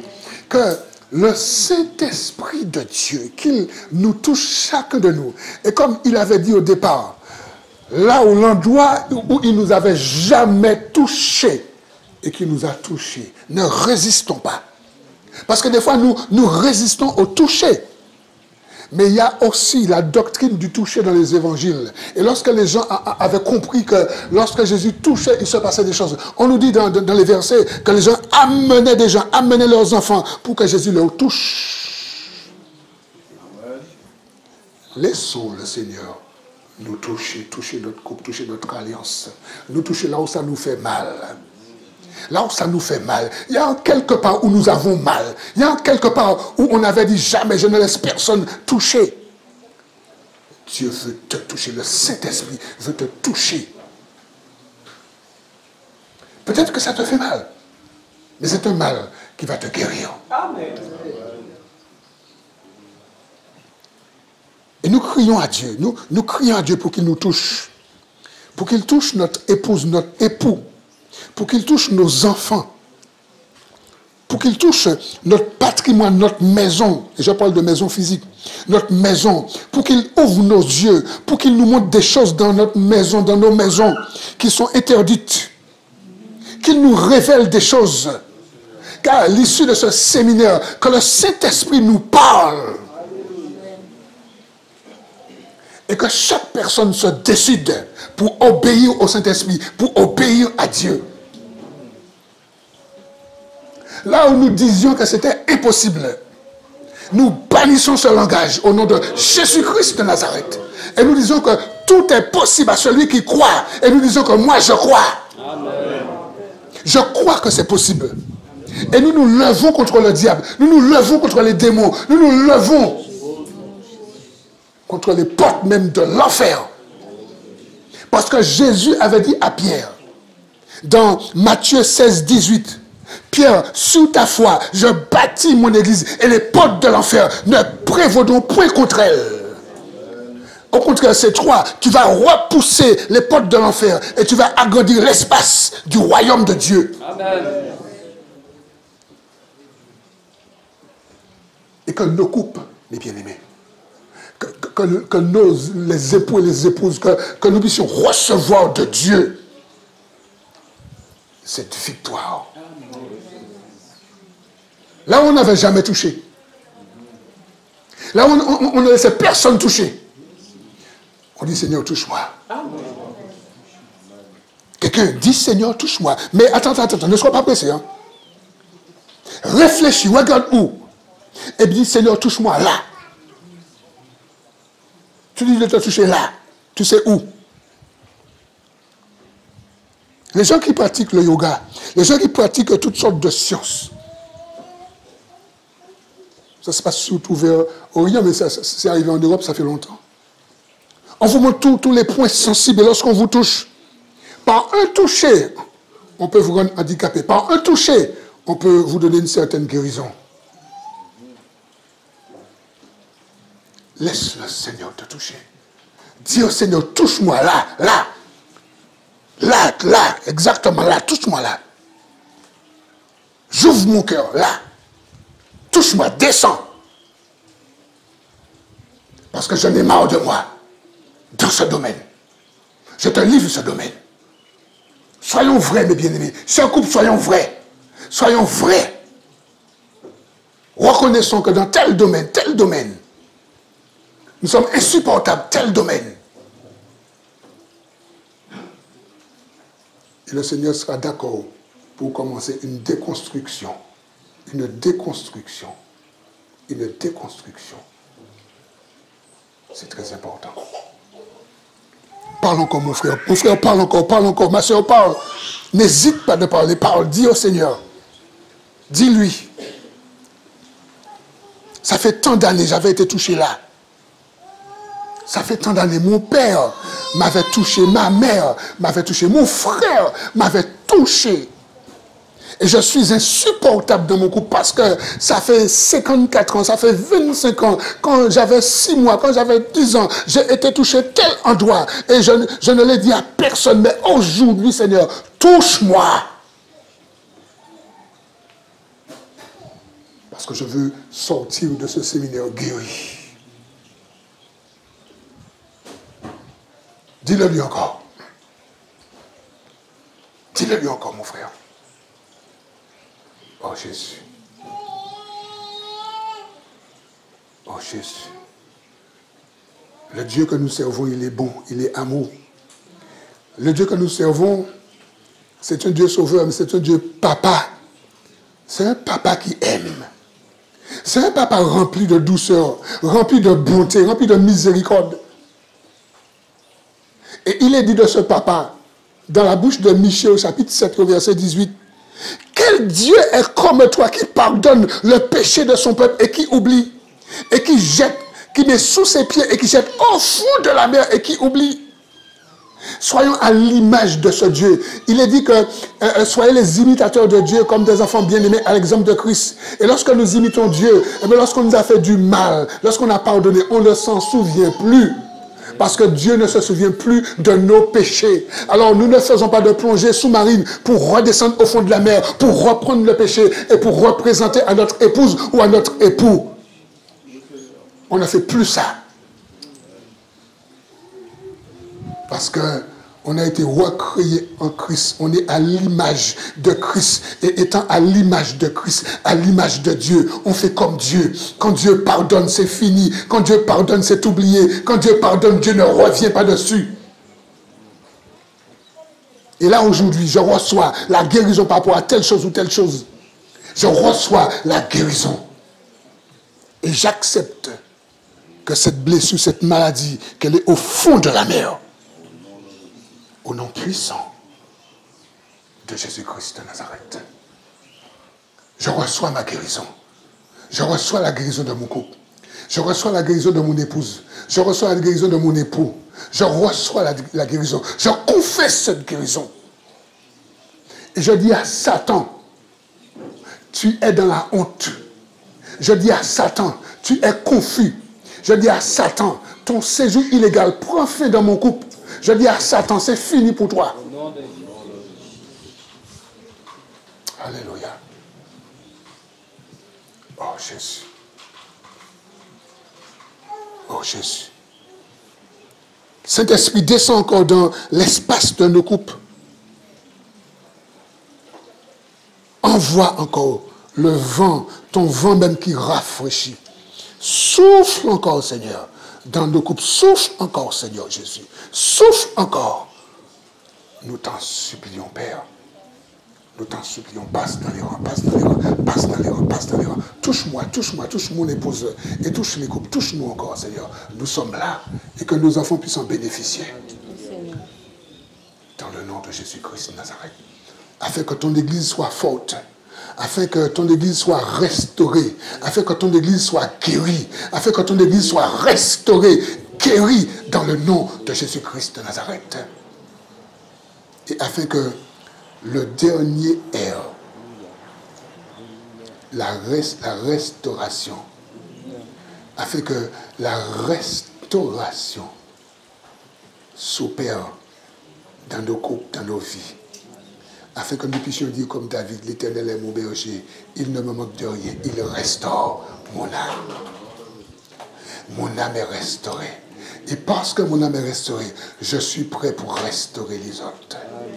Lorsque les autres viennent vers moi, eh bien les autres mangent en moi, les autres mangent de moi, parce que les autres trouvent Jésus en moi, les autres trouvent en moi la parole de Jésus. Je deviens un restaurant pour les autres se restaurent à travers moi, parce qu'à travers moi il y a la parole, à travers moi il y a Jésus, à travers mon couple il y a Jésus. Le quatrième air du salut, la restauration. Et parce que j'ai été restauré par le berger des bergers, je puis aujourd'hui restaurer mon épouse, restaurer mon époux, restaurer mon voisin, restaurer mon prochain, restaurer mon frère, restaurer ma soeur. Jésus.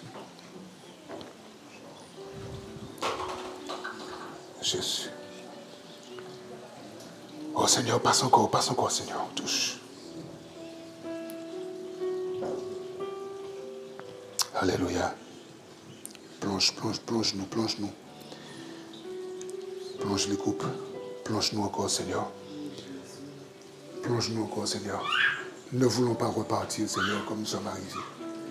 Et nous n'allons pas repartir comme nous sommes arrivés. Ah non, c'est pas possible.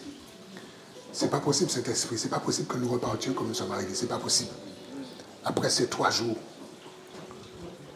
excellents, où ta présence Non seulement elle se fait ressentir, Seigneur, mais elle est là, elle est palpable. Elle est parmi nous, en nous et avec nous.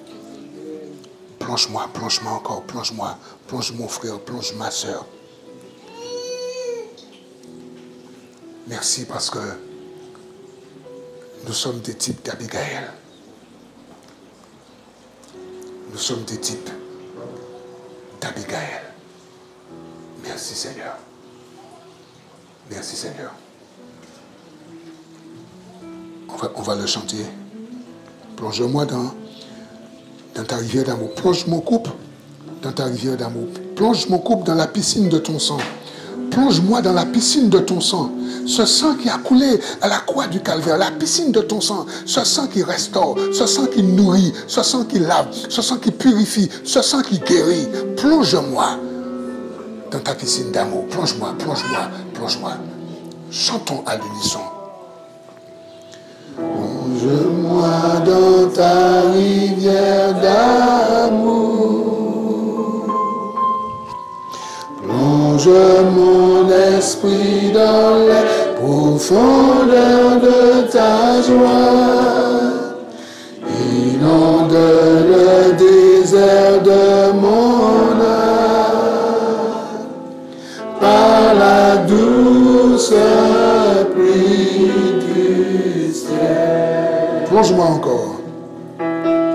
Plonge-moi dans ta rivière d'amour. Plonge mon esprit dans les profondeurs de ta joie. Inonde le désert de mon âme par la douce pluie du ciel. Mon âme est rafraîchie quand ton onction t'envahit.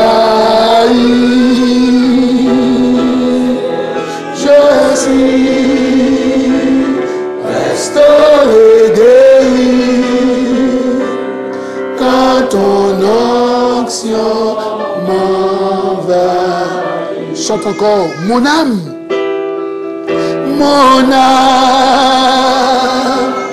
est rafraîchie quand ton onction m'envahit. Je suis restauré, je suis guéri. Je suis restauré, guéri. Restauré, guéri. Quand ton onction m'envahit. Quand ton onction? Quand ton onction m'envahit. Quand ton onction. Quand ton onction m'envahit.